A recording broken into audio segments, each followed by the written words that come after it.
Altíssimo, poderoso Deus, Pai, nós te agradecemos e te glorificamos, porque o Senhor ainda nestes dias tem falado conosco através da sua palavra, e nesta noite nós aqui estamos glorificando ao Senhor, Pai. Porém, muito que o Senhor tem falado, nós precisamos ainda mais ouvir o Senhor falando aos nossos corações. Por isso nós pedimos mais uma vez, Pai, use o teu servo em tuas mãos, Pai, em nome de Jesus, que ele se torne agora, Pai, o porta-voz do Senhor para o seu povo aqui nesta noite, Pai, como aquele que anunciava as boas novas em Sião, Pai, em nome de Jesus, anuncie as boas novas do Senhor para o seu povo nesta noite, Pai, através do teu servo, usa ele em tuas mãos, Pai, e opera grandemente, porque nós cremos no poder da sua palavra, Pai, em nome de Jesus. Assim nós oramos e lhe pedimos, em nome de Jesus. Amém, Senhor.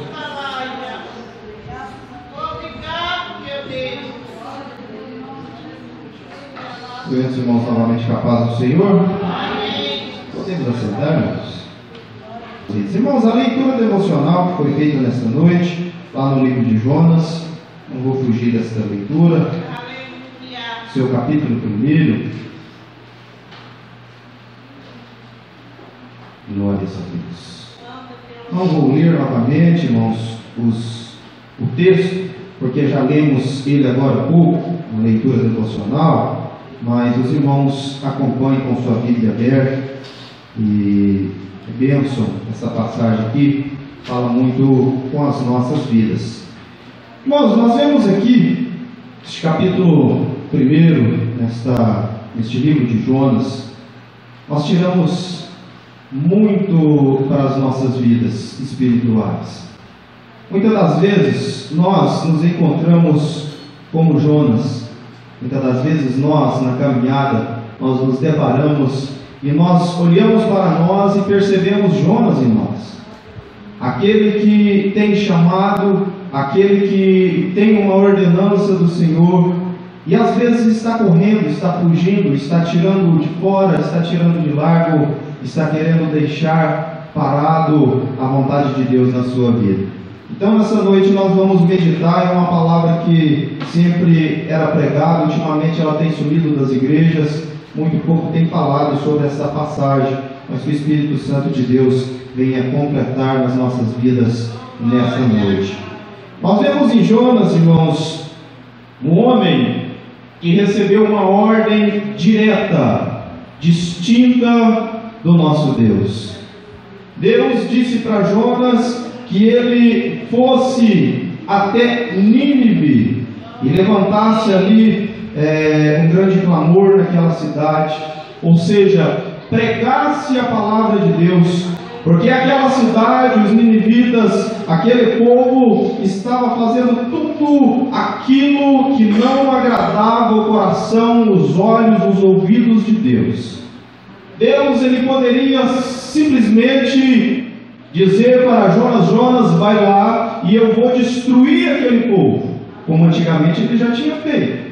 Mas não, Deus prova o seu amor mais uma vez, e ele quer então que Jonas vá até lá, pregue a palavra dele, para que haja aceitação, para que haja arrependimento, e para que aquele povo que recebesse aquela mensagem, aquela palavra, pudesse ser então impactado, e através daquela mensagem que seria levada por Jonas, se arrependesse dos seus pecados. Porém Jonas, ele, acredito eu, já cansado de ver aquele povo arrogante, um povo que estava fazendo tudo contra a vontade de Deus, ele tinha certeza que se ele fosse até ali, fizesse a vontade de Deus, haveria pessoas que se arrependeriam e então Deus perdoaria. Mas o coração do homem, muitas vezes, irmãos, o coração nosso, muitas das vezes, ele é amargurento, ele é duro, ele prefere ver o seu irmão que está em erro, em pecado, sendo crucificado, condenado, do que até mesmo estender a mão e com a palavra de Deus dar uma orientação e então ver ele novamente nos trilhos.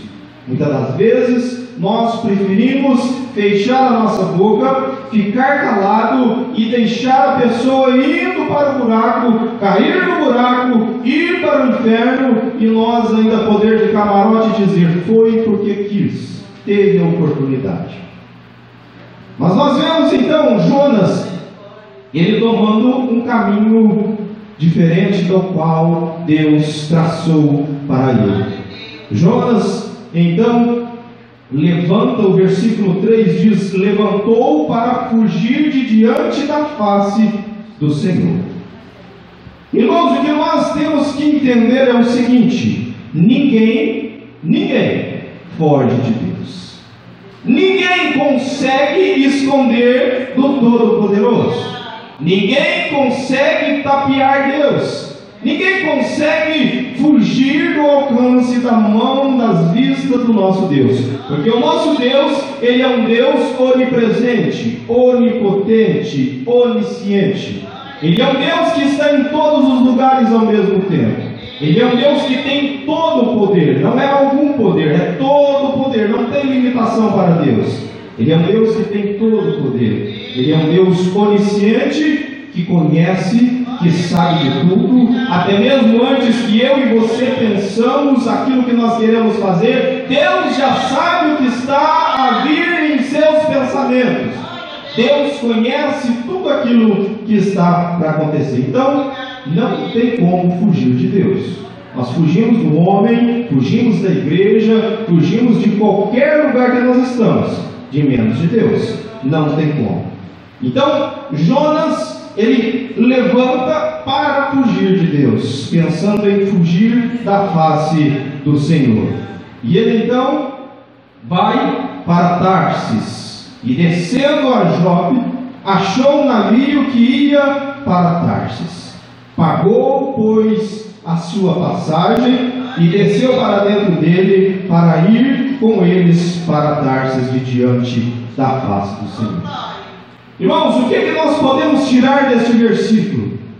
O crente, o cristão, eu, você, quando nós não queremos mais fazer a vontade de Deus, a primeira coisa que nós procuramos é uma ocupação ou algo que vai preencher o espaço e o tempo que nós estaríamos trabalhando para Deus, para nós termos, entre aspas, na nossa mente, uma própria enganação. Não, eu não faço mais isso porque eu tenho essa ocupação. Não, eu não vou mais na igreja porque não dá tempo. Não, eu não faço mais parte do corpo de obreiros ou do círculo da oração porque isso me impede. Isso chama-se tentar fugir de Deus arrumando desculpas. Jonas tentou fugir de Deus arrumando um escape para Tarsis. Porém, como já disse no começo, ninguém foge de Deus. O versículo 4 continua dizendo: mas o Senhor mandou ao mar um grande vento e fez-se no mar uma grande tempestade. Irmãos, o que nós podemos observar nisso aqui? Você pode até querer fugir, não vai conseguir.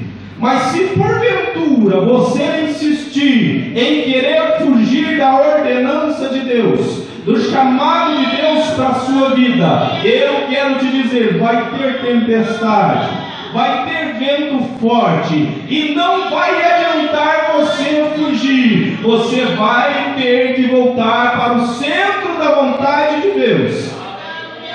E enquanto eu e você tentamos achar desculpas para não servir a Deus como outrora, nós estaremos sim dentro de uma tempestade. Tempestade essa que talvez a minha oração por você não vai acalmar. Tempestade essa que talvez a oração do seu pai, da sua mãe, do seu esposo, da sua esposa não vai acalmar. Tempestade essa que talvez os jejuns e oração da igreja não vai acalmar.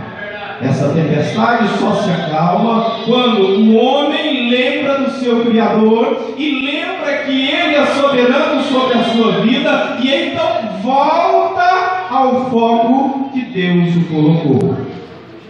Então, muitas das vezes, cristão, crente, muitas das vezes nós estamos em tempestades, porque nós estamos desviando do caminho que Deus nos chamou. Nós estamos entrando para outro rumo que Deus não nos colocou. E a tempestade está forte, a tempestade está batendo, mas é hora de nós acordarmos. Não é hora de, como Jonas, vamos chegar lá, adormecermos. E continua o versículo 5, dizendo: os marinheiros temeram, ou seja, a tripulação, os tripulantes, aqueles que estavam conduzindo aquela navegação, conduzindo aquele navio, eles temeram. Homens experientes do mar, talvez, quero conjecturar aqui, talvez nunca tinham visto uma tempestade daquela, a ponto que o vento batia naquela navegação e a ponto de dizer que ia quebrar aquela navegação. Ela poderia virar, afundar, mas não, as ondas batiam com tanta violência que o medo deles é que o barco partisse ao meio, que ele quebrasse, de tão forte que era aquela tempestade. Novamente eu quero trazer para as nossas vidas: se a tempestade está grande em nossas vidas, será que é porque nós não deixamos o caminho que o Senhor nos mandou andar nele? Será que o vento está batendo contrário na sua vida? É porque primeiro tem sido o seu querer e não o querer de Deus? Será que não é porque estamos fugindo do querer de Deus? Nós, irmãos, temos que estar no centro da vontade do Senhor. Por mais que nós pensamos que não, que é difícil, não, mas esse caminho que o Senhor me manda fazer, isso aí é difícil. Ei, é melhor difícil aos seus olhos, mas com Deus contigo, do que fácil aos seus olhos e longe do Senhor. Porque sofrer com Cristo é bem melhor. Andar em um caminho difícil, realmente, trilhar um caminho difícil com o Senhor é bem melhor. Porque a certeza é garantia de vitória, porque Ele vence as pelejas que nós não conseguimos. Ele vence por nós. E os marinheiros então clamavam cada um a seu Deus. Engraçado que nós vemos esse versículo dizendo: esses marinheiros, essa tripulação, começou então: nós vamos morrer desse jeito, nunca vimos isso aqui. Começa então cada um, digamos assim, acender a sua vela para o seu santo, para o seu Deus, Deus pagão, Deus estranho, e eu creio, cada um invoca o seu Deus falso, o seu Deus pagão. Nos livre, nos livre.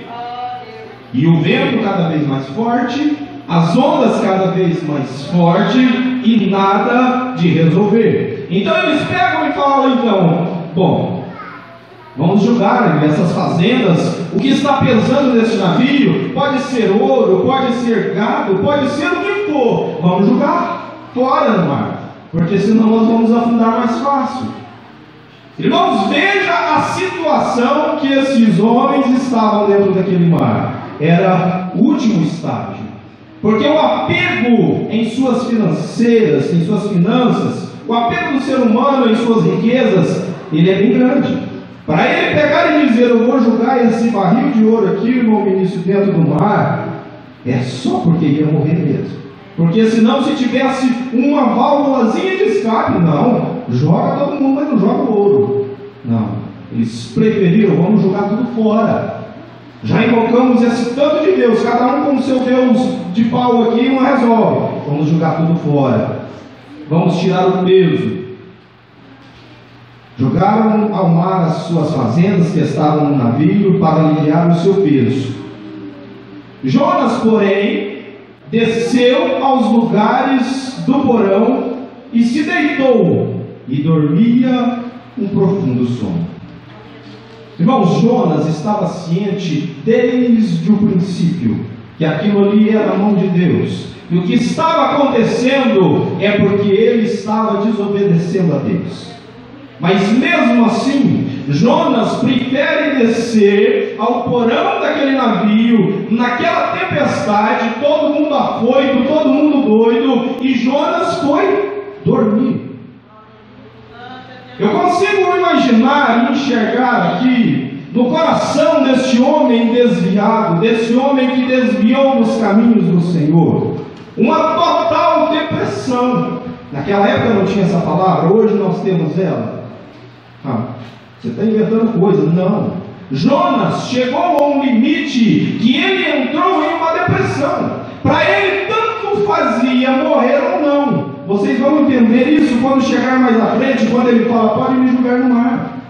Jogar no mar daquele jeito é a morte certa. Ou seja, para mim agora, tanto faz morrer, viver. Irmãos, o homem, quando ele desvia dos caminhos do Senhor, quando ele sai do foco do Senhor, quando ele para de obedecer à voz do Senhor, quando ele para de ouvir ao Senhor, para ele tanto faz estar vivo, estar morto, porque o melhor que ele tinha, que era a presença de Deus, ele já não tem mais. O melhor que ele tinha, que era ouvir Deus falar, ele já não ouve mais.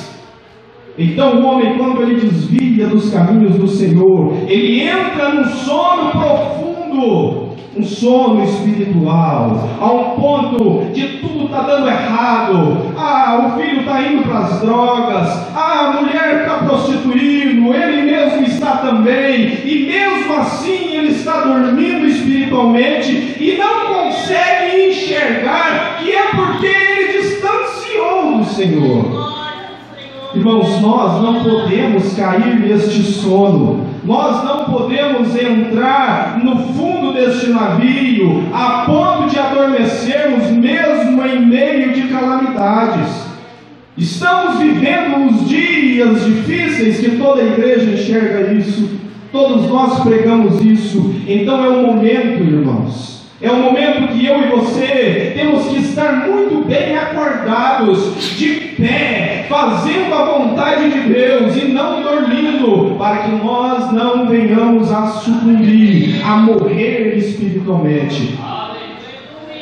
A pior morte, irmãos, não é essa morte carnal, não é essa morte física, quando nós morremos e vamos ser enterrados. Não, essa dor, essa matéria não é a pior morte. Sabe por quê? Você pode morrer fisicamente, todos nós vamos morrer, mas você tem que estar vivo espiritualmente. A sua alma tem que estar preparada para encontrar com um Salvador. Você tem que estar em nível de salvação. Aí a matéria não adianta, não tem importância, porque você tem a garantia de uma vida eterna ao lado do Senhor. Mas quando o cristão, quando eu e você, olha, veja bem, nós crentes, nós estávamos falando de um homem que Deus falava com ele, assim como Deus fala contigo, fala comigo. Quando nós adormecemos espiritualmente, quando nós morremos espiritualmente, aí é tudo mais difícil, aí já não está restando muito o que fazer. Por isso, continua os versículos dizendo: o mestre daquele navio chegou-se a ele, a Jonas, e disse: que tens, dormente? Na versão dos irmãos aí é dorminhoco. Que tens, dorminhoco? Tudo isso acontecendo e você está dormindo? Ou seja, você está doido, rapaz. O que está acontecendo que você está dormindo? Levanta-te e invoca o teu Deus. Talvez assim Deus se lembre de nós, para que não pereçamos. Até ali eles já tinham buscado seus deuses pagãos e nada tinha acontecido. E eles olham para esse homem dormindo. Acorda aí, dorminhoco.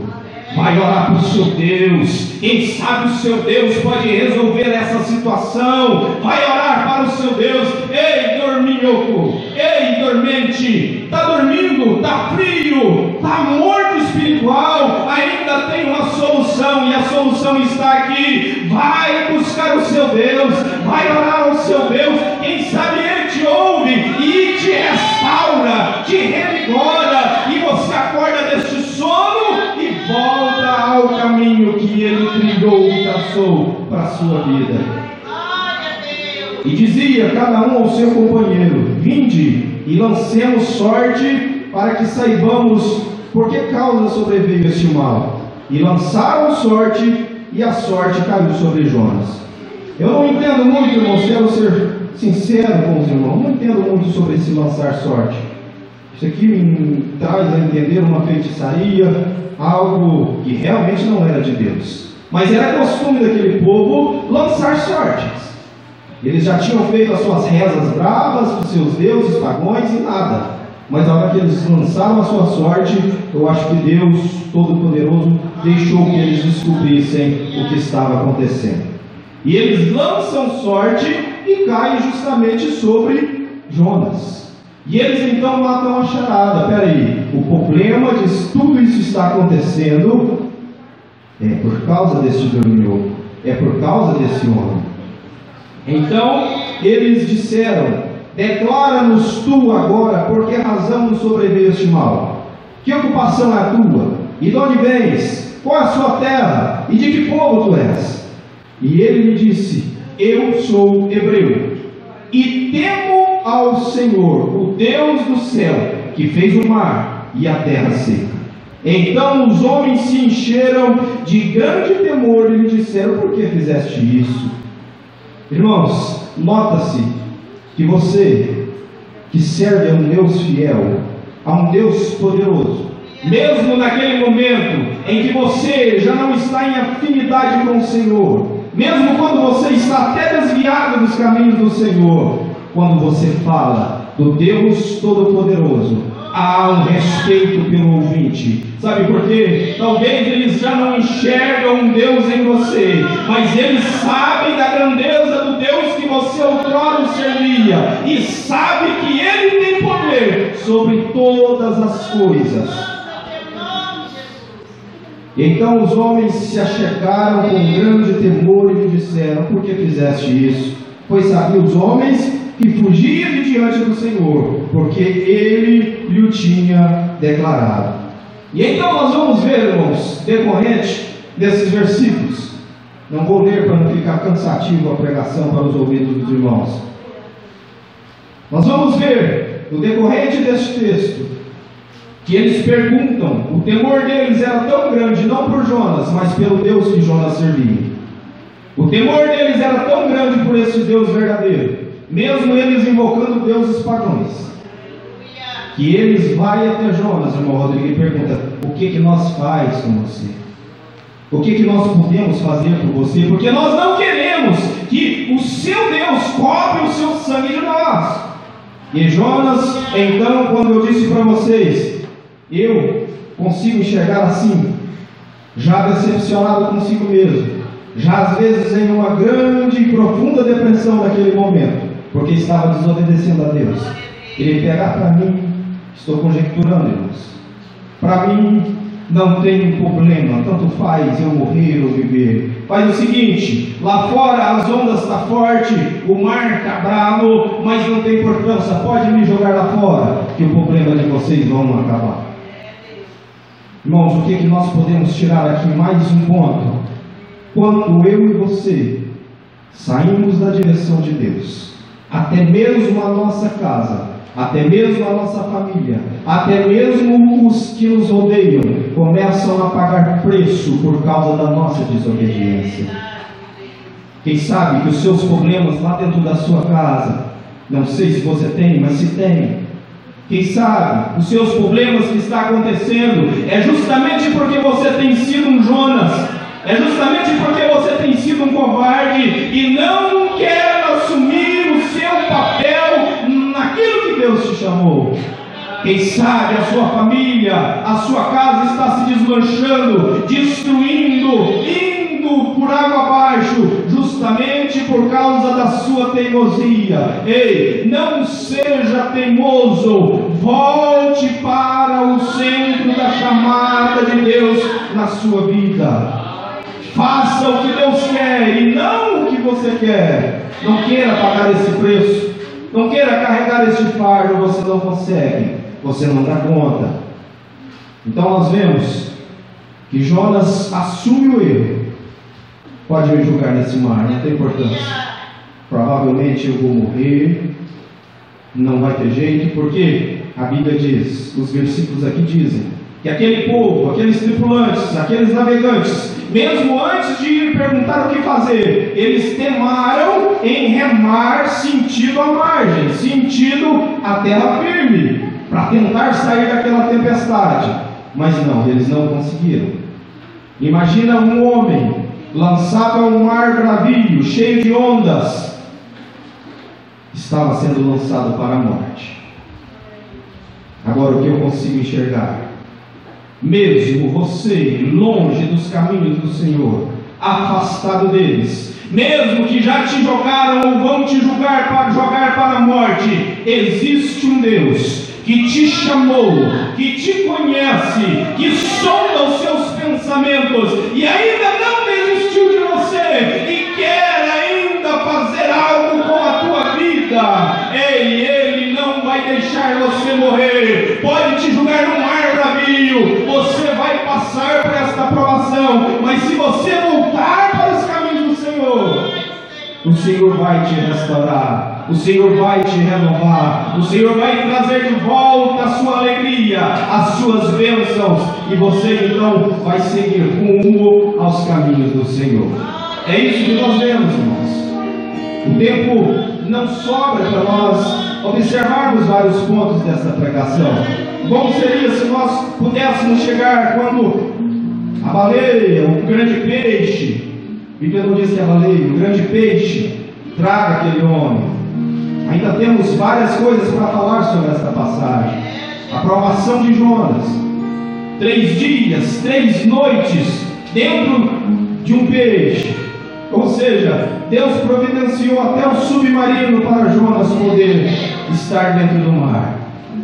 E muito maior ainda, conseguir ficar dentro da barriga daquele peixe sem morrer. O Senhor sustentou ele, mas as trevas foram grandes. Ei, se você já entrou contra a vontade de Deus, as trevas estão grandes, Deus tem livramento para elas. Se você está pensando em se afastar dos caminhos do Senhor, ei, não busque essas trevas para a sua vida. Elas são densas, elas são difíceis. Voltar depois vai ser mais difícil. Ei, preste atenção. Deus está falando ao seu coração. Talvez em sua mente, em seu coração, você já desistiu e disse: ei, eu vou parar. Chega, não estou dando conta mais.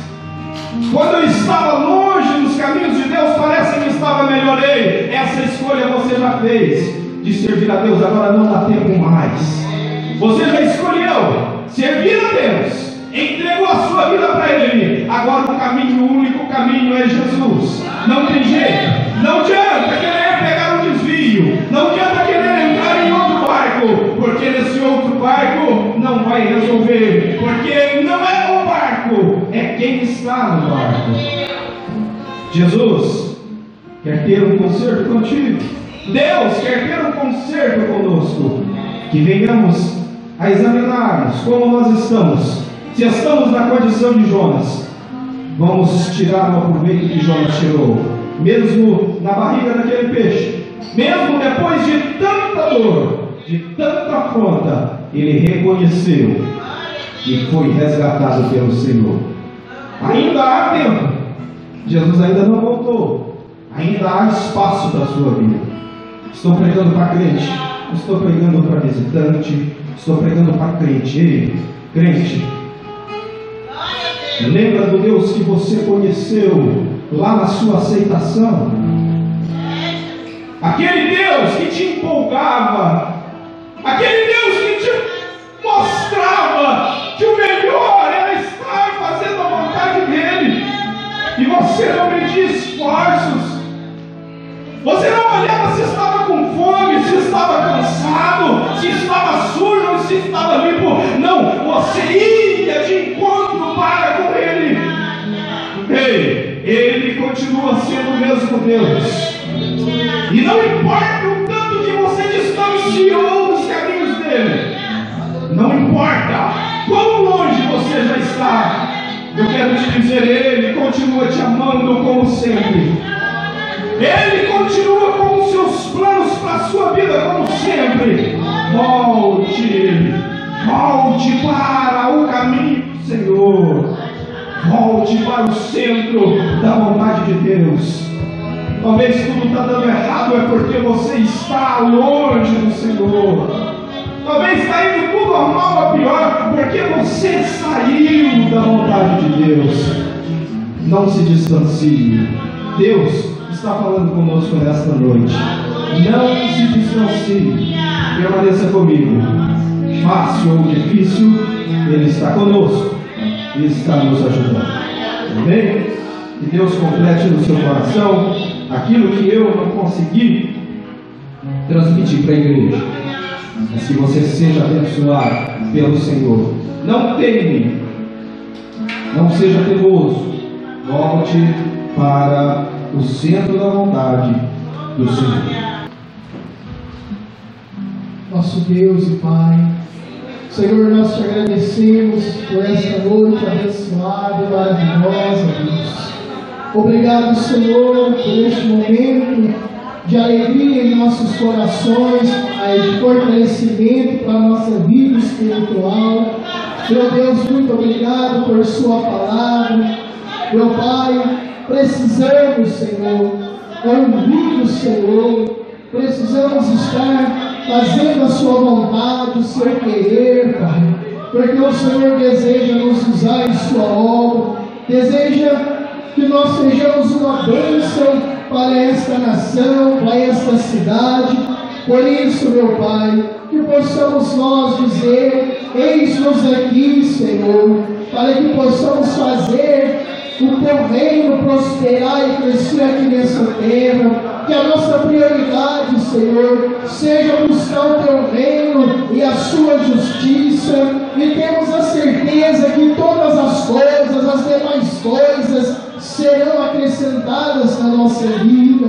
Por isso nós oramos e lhe pedimos que nós sejamos, Pai, obedientes àquilo que o Senhor quer que nós façamos. Por isso, meu Pai, nos ajude. Deus, nos conduza para uma semana de bênçãos e de vitórias em nossa vida. Senhor, nos guarda de todo mal. Senhor, esteja à nossa frente, Pai, derrubando todas as barreiras e muralhas que se levantarem contra a nossa vida. Em nome de Jesus, nós te pedimos e também te agradecemos, Pai.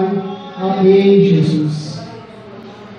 A graça de nosso Senhor e Salvador Jesus Cristo, o amor de Deus, a comunhão e a consolação do Espírito Santo esteja com a igreja, hoje e para todos sempre. Amém.